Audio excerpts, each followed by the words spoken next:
Andra in pinching course of parliament. Emma table bubu this between NPP for the start here, NPP and NDC, NPP for the start here. Nina said penny after some judge interview after some judge vetting rather almost penny Emma yen vete a blackwa any minta a candle because it's late. Meanwhile, so I find your marking spend about 4 hours on some judge, but almost is late into penny. And my pinching my table buboni adini na ben.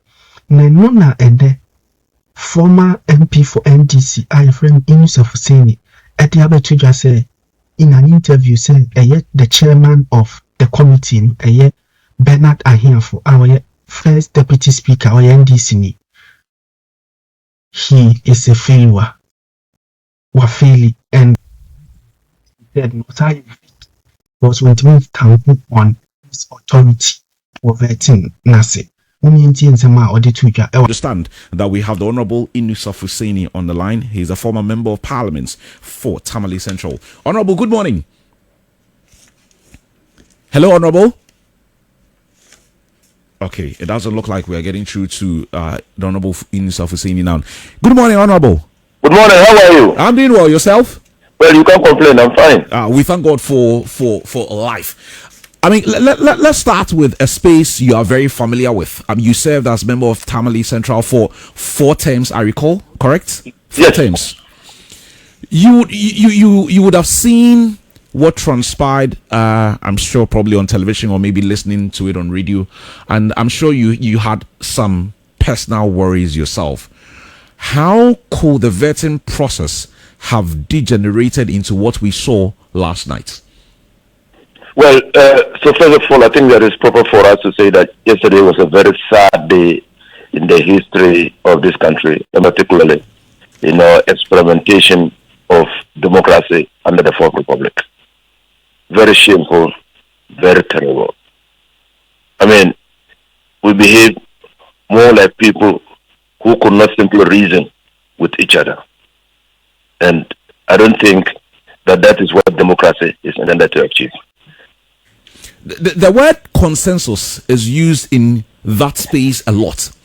Any particular reason why? I mean, after spending hours interviewing nominee after nominee after nominee, they couldn't agree beyond what we normally see on the screens? Ego. They have over-bloated egos. They've forgotten that they are public servants, simplicity, and that they have been elected to serve the people. So these egoistic tendencies in them is what manifested yesterday. A number of the individuals on the vetting committee are not new to the space, and they need to understand that at some point they would have to disagree on issues. But to the extent where they would go fisticuffs, I mean that's another level altogether. I mean, that's why I'm saying that democracy is not intended to be practiced through fisticuffs. I mean, it's Georgian agreeing to disagree with each other and doing that civilly. That's what democracy is all about. That we are not in an autocracy. That one person's view cannot be the dominant view, and that so the minority must be heard. And when they are heard, there's a consensus for determining how to move forward, and that is by election. So if the minority refuses, or if a group of people decide that they won't be part of the process, how do we determine the way forward? By the standing orders, by the constitution, by democratic principles, there's a consensus on how to proceed. And that consensus is to put the decision to an election.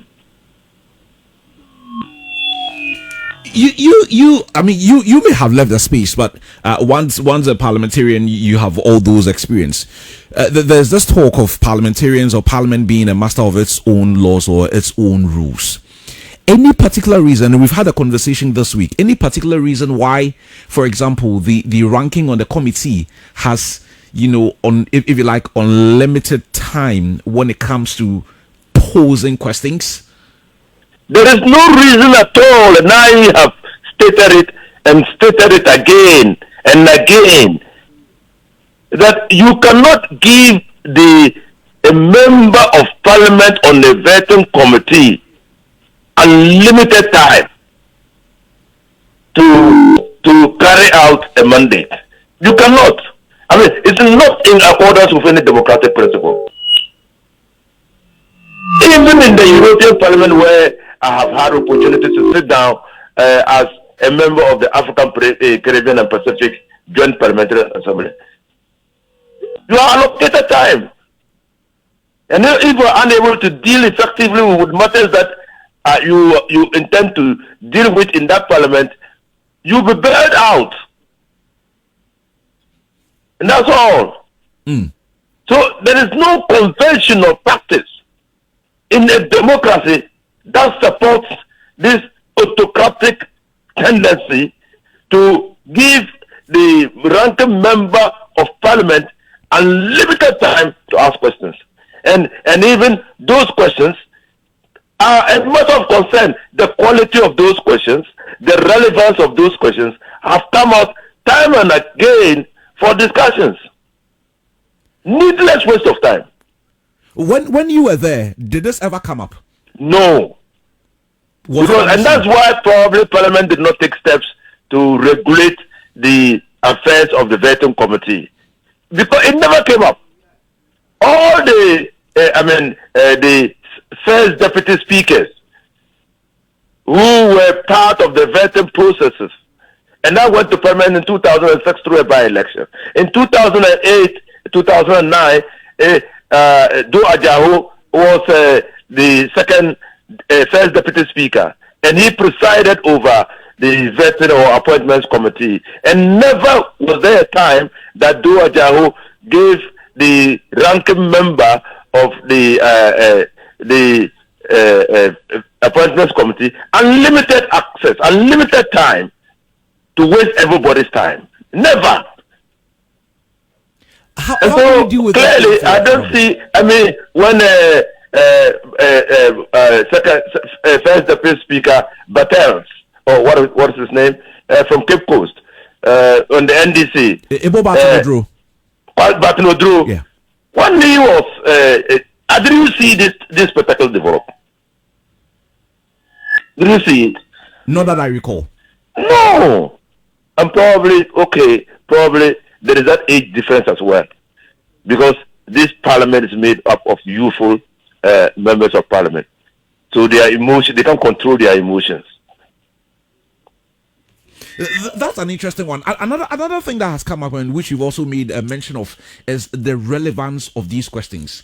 With the greatest of respect, what is a relevant question? But how do you ask a person whether he's a Freemason? What does it go to prove? What does it show? Does it show capacity? Does it show temperament? Does it show competence? What does it show? Are we a religious country? Are we not a secular country? That's so irrelevant. Time-wasting questions. Well, that's an interesting one. But, Honorable, going forward, how do we deal with this? Because there are still a number of individuals who are still yet to be vetted. I say one. Now, so the parliament, I think that even the majority on the must file a complaint in parliament on the conduct of the minority members on the vetting committee, because that conduct reduces the aura, sanctity of parliament in the eyes of right-thinking members of society. How do you destroy public property as members of parliament? To whom much is given, much is expected. You have been elevated to the high office of parliament. And they have even said that a person is not qualified to be a minister of state if that person is not qualified to be a member of parliament. So you, as a member of parliament, you are a standard. Is that the standard that was displayed yesterday? Was it a standard? What would you then say? I mean, if you're looking for a process to be handled in a very decent and good manner, what would you then say to those who say maybe, just maybe, things have boiled over or things have gotten to this point because maybe, just maybe, the chairman for the committee has not been firm enough? Oh, the chairman of the committee is sitting for the third time since he came to Parliament to perform this onerous responsibility. My view is that he is still trying to find the right balance between patience and fairness. Well, that's his first attempt at managing the appointments committee. So you don't agree with the cause that maybe, just maybe, the NDC should consider changing him? No, I think that he's still finding the right balance. Is he getting that level of support from, the NDC members on the committee itself? Because they do not appear to be making his job any easier. He's getting the support, but that support is being chipped away by the level of impunity exhibited by the minority, which impunity is being tolerated by the chairman. So when you have the minority chipping away your power, your authority, and exhibiting some level of impunity, and you, as a chairman of the committee, you fail to stamp your authority, your other members of the majority will feel compelled to also disrespect you or disregard your rules. Are you suggesting that he has failed to stamp his authority? He's failed to stamp his authority. How does he progress then? I mean, if he's failed, how does he progress then? Look, I have had opportunity to appear before vetting committees. The first time I appeared before a vetting committee was in 2010. The next vetting committee I appeared was in 2013. And in all that, you could see the chairman exhibit some firmness in the way he wanted the proceedings to go. And you dare not disrespect him on the committee. He'll walk you out. Well, maybe with time he will learn. There are still more individuals who are going to be vetted in the coming days. I mean, with what transpired yesterday, and Mahama Ayariga, the majority leader, assuring all of us that it's going to be proceeding today as planned. What would you advise the members of the committee? I mean, their image has been pretty much battered in the last 24 hours. What would you advise them to do to restore that level of confidence in them by the Ghanaian public? So I think immediately they have brought upon themselves some level of embarrassment that's never seen in the history of this country, in this Fourth Republic.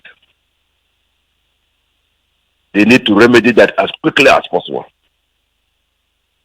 The Speaker of Parliament must rise up to the occasion quickly and get the leadership of the committee to meet with the extended leadership of Parliament, because Parliament as an institution works in committees, and that committee of Parliament appeared with failing Parliament. So the extended leadership of Parliament, together with the leadership of the Appointments Committee, must meet immediately to put in place guiding principles to regulate their activities at that committee level, and be ready to punish any recalcitrant member of Parliament on the vetting committee who will display behavior not in conformity with the guiding principles laid down by Parliament. Immediately. They should not wait for this matter to resolve itself. But Council, I'm just thinking that talking about, principles and all of that, even before the first nominee was vetted, there's a reason why in your space you have all of these conclave meetings on what you're going to do and what will be proper and what will not be proper and all of that. Why would you go into conclave to agree on some of these things, and unfortunately when they end up in public, everything goes haywire? Well, so they said they went to conclave. How many people were in conclave? So sometimes they say we've gone into conclave to agree on certain things. So how many were there? Were all the members there? Do members who were not part of the conclave bound by the decisions of the conclave? So let's deal with the issues as we see them. So if they have gone into conclave and agreed on certain things, why are we seeing a manifestation of lawlessness in the appointments committee? Why are we seeing that? Lawyer, finally, the issue of temperament, the issues of experience, and how things should be managed in the House with respect to any committee and all of that. Is it also a case of too many inexperienced members of parliament, or a bit of exuberance on the part of some members of the committee to, if you like, show a certain level of toughness or some level of, belief and confidence in themselves to the world? Because this has not happened in the past, even if one party had the numbers. Well, it's a toxic mix of immaturity and impunity. So a person is immature, then he has a feeling that he is above the law. He can do what he pleases. Impunity, and then nobody can hold him accountable. So when you have immaturity mixed with impunity, you have the outcome being what we saw yesterday.